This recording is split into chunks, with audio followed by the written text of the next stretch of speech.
तीसरे और चौथे सवैये की चर्चा करेंगे। पहले और दूसरे सवैये में रसखान कविता श्री कृष्ण और ब्रजभूमि के प्रति प्रेम प्रकट हुआ है। तीसरे और चौथे सवैये में श्री कृष्ण के प्रति अनुराग रखने वाली, श्री कृष्ण के प्रति प्रेम रखने वाली कोई गोपी अपनी सखी से कहती है। क्या कहती है सुनेंगे। मोर पखा सिर ऊपर रखी हो, गुंज की माल गरे पहिरौगी, ओढ़ी पीतांबर लय लकुटी, बन गोधन ग्वारनी संग फिरौगी। भावत वोही मेरो रस खानी, सो तेरे कहे सब स्वांग करौगी। या मुरली मुरलीधर की, अधरा न धरी अधरा न धरौगी। कान में अंगुरी रही हो, जब ही मुरली धुनि मंद बजई है। मोहनी ताननी सोरस खानी, अटा चढ़ी गोधन गई है तो गई है। तेरी कहो सिगरे ब्रज लोगनी, काली को कितनो समझई है। माई रिवा मुख की मुस्कानी, संहारी न जई है न जई है न जई। मोर पखा मोर पंख, रखिहो रखना धारण करना। गुंज एक प्रकार का दाना जिसे माला बनाने में प्रयोग किया जाता है। गरे गले में पहिरोंगी धारण करना। ओढ़ी ओढ़कर, पीतांबर पीला वस्त्र, लकुटी लाठी, गोधन गाय, ग्वारनी ग्वालबाल, संग साथ साथ फिरौगी भ्रमण करना घूमना। भावतो अच्छा लगना, स्वांग स्वरूप धारण करना, रूप धारण करना। मुरली वासुरी, मुरलीधर श्री कृष्ण। अधरान होठों में, धरी धारण करना। अधरा न होठों में नहीं, धरोंगी धारण करूंगी।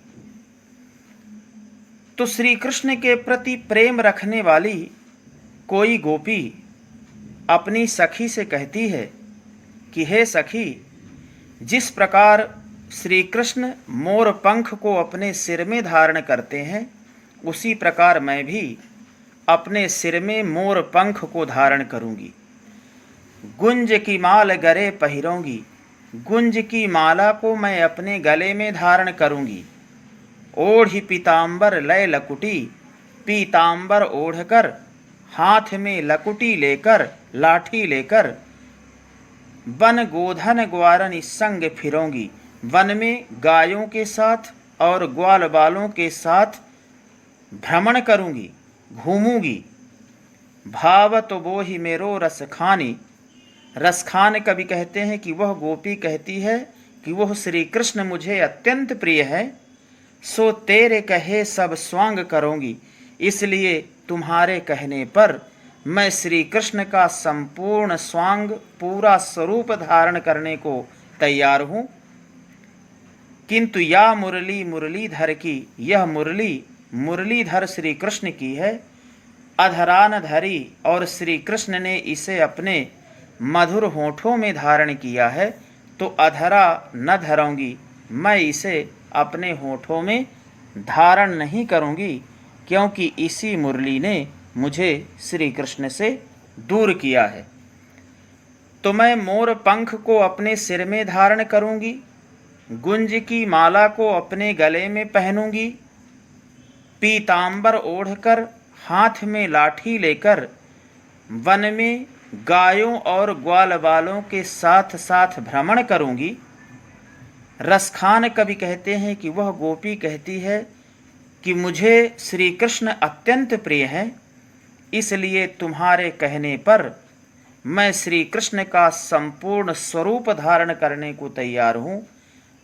किंतु यह मुरली मुरलीधर श्री कृष्ण की है और श्री कृष्ण ने इसे अपने मधुर होठों में धारण किया है, इसलिए मैं इस मुरली को अपने होठों में धारण नहीं करूंगी, क्योंकि इसी मुरली ने मुझे श्री कृष्ण से दूर किया है। इसी मुरली के कारण मैं श्री कृष्ण से दूर हुई हूँ। काननी, कानों में, अंगुली, जब मुरली धुनि मंद बजई है, श्री कृष्ण मंद मंद बांसुरी को, मुरली को बजाएंगे। मोहनी तानन, मोहनी तान, मधुर आवाज। अट्टालिका, इमारत, चढ़कर। गोधन एक प्रकार का लोकगीत है जिसे श्री कृष्ण बांसुरी में बजाया करते थे। टेरी कहो पुकार कर कहना, जोर से कहना। सिगरे, समस्त सभी, ब्रज लोगनी, ब्रज के लोगों को। काल ही, कल, कोई, कितनों समझई है, कितना भी समझाएगा।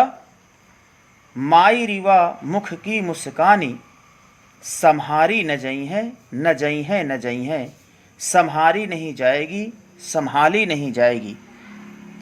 तो श्री कृष्ण के प्रति प्रेम रखने वाली कोई गोपी अपनी सखी से कहती है कि हे सखी, कान निदय अंगुरी रहिबो।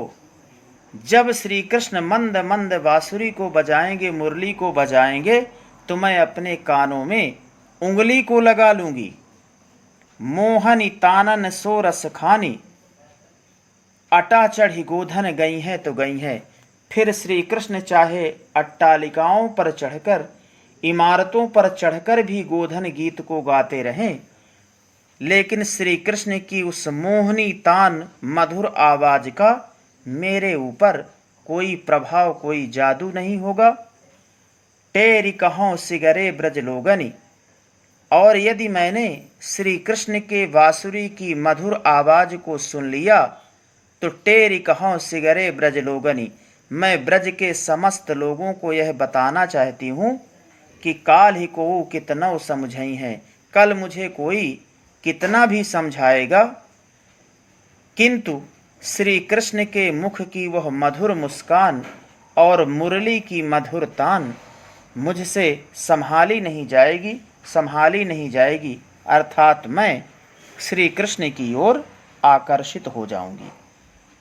तो गोपी अपनी सखी से कहती है कि जब श्री कृष्ण मंद मंद बांसुरी को बजाएंगे तो मैं अपने कानों में उंगली को लगा लूंगी।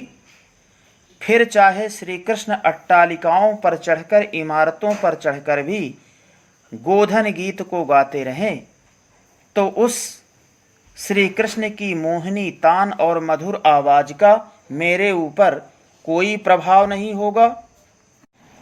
और यदि मैंने श्री कृष्ण के बांसुरी की मधुर आवाज को सुन लिया, तो मैं ब्रज के समस्त लोगों को यह बताना चाहती हूँ कि कल कोई मुझे कितना भी समझाएगा, किंतु श्री कृष्ण के मुरली की मधुर आवाज और श्री कृष्ण के मुख की मधुर मुस्कान मुझसे संभाली नहीं जाएगी, अर्थात मैं श्री कृष्ण की ओर आकर्षित हो जाऊंगी। इस प्रकार दोनों सवैयों का भावार्थ आपको कॉपी में लिखना है और क्वेश्चन आंसर की चर्चा हम बाद में करेंगे।